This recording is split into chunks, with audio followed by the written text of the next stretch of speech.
تیرے رب نے حکم دیا ہے کہ اس کے سوا کسی کی عبادت نہ کرو اور والدین کے ساتھ اچھا سلوک کرو۔ اگر وہ دونوں یا ان میں سے کوئی ایک تمہارے پاس بڑھاپے کو پہنچ جائے تو انہیں اف تک نہ کہو اور نہ ہی انہیں جھڑکو اور ان کے ساتھ ادب سے بات کرو، یعنی انہیں ایسا کلمہ نہ کہو جس میں تحقیر یا دل شکنی کا پہلو ہو۔ لہجے کی سختی سے بھی بچا جائے، ایسا نہ ہو کہ کلمہ تو تحقیر والا نہ تھا لیکن اسے اس انداز میں ادا کیا گیا جس سے والدین نے ذہنی اذیت اور اپنی تذلیل محسوس کی۔ گویا الفاظ کے انتخاب اور ادائیگی کے اسلوب دونوں میں ان کے جذبات کو ملحوظ رکھا جائے۔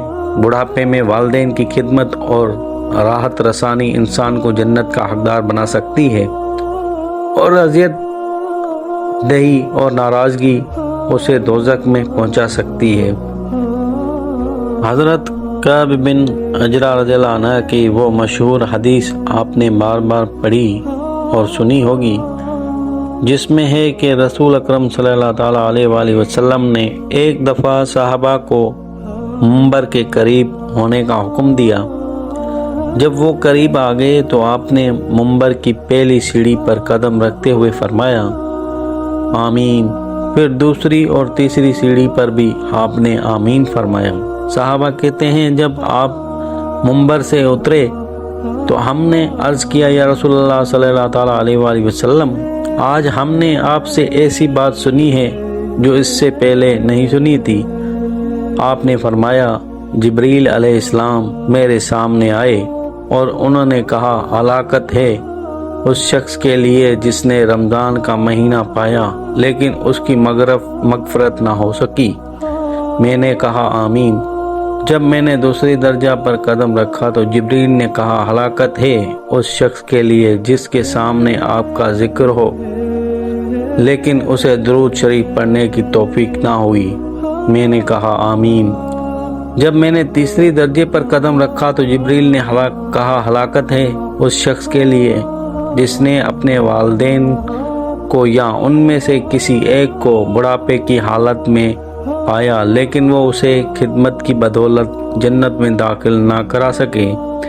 میں نے اس پر بھی آمین کہا۔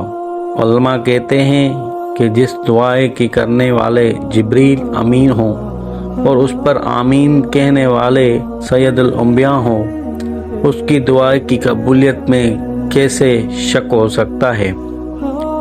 ایک دوسرے موقع پر بھی آپ نے والدین کی نافرمان کے لیے بد دعا فرمائی تھی۔ صحیح مسلم میں حضرت ابو ہریرہ رضی اللہ تعالیٰ عنہ سے روایت ہے کہ رسول پاک صلی اللہ تعالیٰ علیہ وآلہ وسلم نے فرمایا ناک خاک آلود ہو جائے، پھر ناک خاک آلود ہو جائے، پھر ناک خاک آلود ہو جائے۔ عرض کیا گیا یا رسول اللہ صلی اللہ تعالیٰ علیہ وآلہ وسلم، یہ بد دعا آپ کسے دے رہے ہیں؟ آپ نے فرمایا اس شخص کو جو اپنے والدین میں کسی ایک کو یا دونوں کو بڑھاپے کی حالت میں پائے مگر ان کی خدمت کر کے جنت میں داخل نہ ہو سکے۔ یہ اسلامی تعلیمات ہی کا نتیجہ ہے کہ آج جب کہ پوری دنیا میں بالعموم اور یورپ میں بالخصوص بوڑھے والدین کو بوجھ سمجھ کر اولڈ ہاؤسز میں داخل کرا دیا جاتا ہے، اور وہ عام دنوں میں تو کیا خوشی کے موقع پر بھی اپنی اولاد، پوتوں اور نواسوں کے مسکراتے چہرے دیکھنے کے لیے ترستے ہیں۔ اس معدیت زدہ ماحول میں بھی اکثر مسلمان آج بھی اپنے والدین کی خدمت کو سعادت سمجھتے ہیں اور بڑھاپے میں بھی انہیں اپنے آپ سے دور کرنے کی جسارت نہیں کرتے۔ والدین کی نافرمانی میں جو نقصانات پوشیدہ ہیں وہ کسی بھی عقل مند سے مخفی نہیں۔ چند ایک ذیل میں ملاحظہ فرما لیجئے۔ ایک، والدین کی نافرمانی انسان کو اللہ سبحانہ وتعالیٰ کی رضا سے محروم کر دیتی ہے۔ دوسرا، اس نافرمانی کے اثرات دور تک مرتب ہوتے ہیں۔ چنانچہ جو شخص اپنے والدین کے ساتھ حسن سلوک سے پیش نہیں آتا، اس کی اولاد داس کے ساتھ بھی اچھا سلوک نہیں کرتی۔ تیسرا، والدین کا نافرمان اللہ سبحانہ وتعالیٰ کی نعمت کا بھی منکر ہوتا ہے اور والدین کے احسان کا بھی چوتھا، اسی گناہ کے عام ہونے سے معاشرہ امن و امان اور انسانیت کے دائرے سے نکل جاتا ہے۔ پانچواں، والدین کی نافرمان کا چہرہ بے نور ہوتا ہے اور اس پر ایک نحوست چھا جاتی ہے۔